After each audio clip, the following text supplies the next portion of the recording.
திரு ரமேஷ் சேதுராமன். வணக்கம் ரமேஷ் சேதுராமன். பிரதமருடைய இன்றைய உரை என்டிஏவினுடைய முதல் பரப்புரை கூட்டத்தை தொடங்கி வைத்திருக்கிறார். மிக நீண்ட உரை.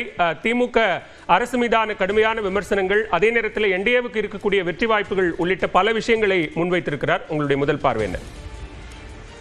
இல்ல, இது ஆப்வியஸ்லி எதிர்பார்த்ததுதான். இது வரைக்கும் சொல்லிக் கொண்டிருந்தது எல்லா தரப்பில இருந்தும் என்னன்னாக்கா, திமுக கூட்டணி உறுதியாகிவிட்டது, அதிமுக கூட்டணி என்டிஏ கூட்டணி எங்கே அப்படிங்கிற மாதிரி எல்லாரும் சொன்னாங்க.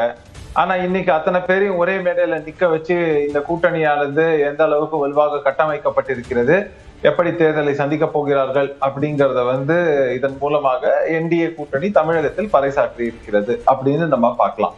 அது மட்டும் இல்லாமல் வலுவான வாதங்கள் எந்த திசையை நோக்கி இந்த பரப்புரைகள் இருக்க போகின்றன அப்படிங்கறதையும் இது காட்டுகிறது அப்படிங்கறதான் நீங்க கவனத்துல எடுத்துக்கணும். சோ குறிப்பா சொல்லணும்னா, திமுக பத்தி பல விமர்சனங்களை நேரடியாக மோடி அவர்கள் வைத்திருக்கிறார்னு பாக்குறீங்க. அதே மாதிரி தலைவர்கள் அப்படின்னு எடுத்தா திரு அன்புமணி ராமதாஸ், அதே மாதிரி சி சண்முகம் அவர்களாக இருக்கட்டும், இல்லைன்னா நீங்க இதர டிடிவி, முக்கியமா எல்லாரும் கேட்ட விஷயம் டிடிவி தினகரன் அவர்கள். இதை விட பல பேருக்கு திமுக கூட்டணியிலையும் இல்ல அது சார்பாக பேசக்கூடியவர்களுடைய வயிற்றில் புளியை கரைக்கும் விஷயம் என்னன்னாக்கா, டிடிவி கிட்டக்க இபிஎஸ் அவர்கள் நேரா போய் கை கொடுத்து சிரிச்சு பேசி ரெண்டு பேரும் ஒன்னா தொண்டர்களுக்கு கையை காட்டுறாங்க. சோ அதுவும் கூட்டமும் ஆர்ப்பரிக்கும் விதமாக பெரிய அளவுல இங்க வந்திருக்குங்கிறதையும் நம்ம பாக்குறோம்.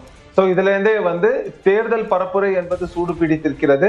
அதுவும் குறிப்பாக தேசிய ஜனநாயக கூட்டணி அது தமிழகத்துல தனது தேர்தல் களத்தின் இதை முழு வீச்சில் தொடங்கி விட்டது அப்படின்னு நம்ம பார்க்கலாம்.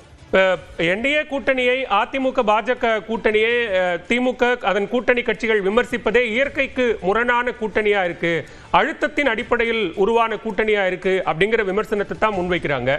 இங்க தமிழ்நாட்டுக்கு தலைமை தாங்கக்கூடிய அதிமுக பொதுச் செயலாளர் முன்னிலையில டாக்டர் அன்புமணி இணைகிறார். அதே நேரத்தில் பியூஷ் கோயல் அவர்கள் முன்னிலையில டிடிவி தினகரன் மீண்டும் என்டிஏவில் இணைகிறார். அப்ப அங்க ஒரு குழப்பம் இருக்கு அப்படின்னு பார்க்க வேண்டியிருக்கா? குழப்பம் இல்ல, நடுவுல ஒரு புரிதல் இல்லாததுனால, அதாவது எதுவும் எதிர்கட்சிகளின் சூழ்ச்சி, அவங்களுடைய சூழ்ச்சியான பரப்புரை காரணமாக அவங்க தேவையில்லாம இதையெல்லாம் விட்டதுதான் பிரச்சனை ஆயிருக்கு. இன்னைக்கு அப்படி இல்லாம நிலைமையை எல்லாரும் புரிந்து கொண்டு அவரவர் அத்தனை பேரும் இங்க சேர்ந்திருக்காங்க அப்படிங்கறதுதான் ஒரு நிதர்சனமான உண்மை.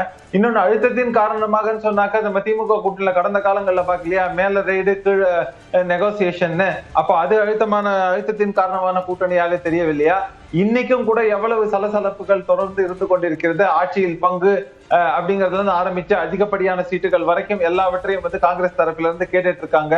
அந்த சலப்புகள் பல விஷயங்கள் எல்லாம் நம்ம கேட்டிருக்கோங்கிறது இருக்கு.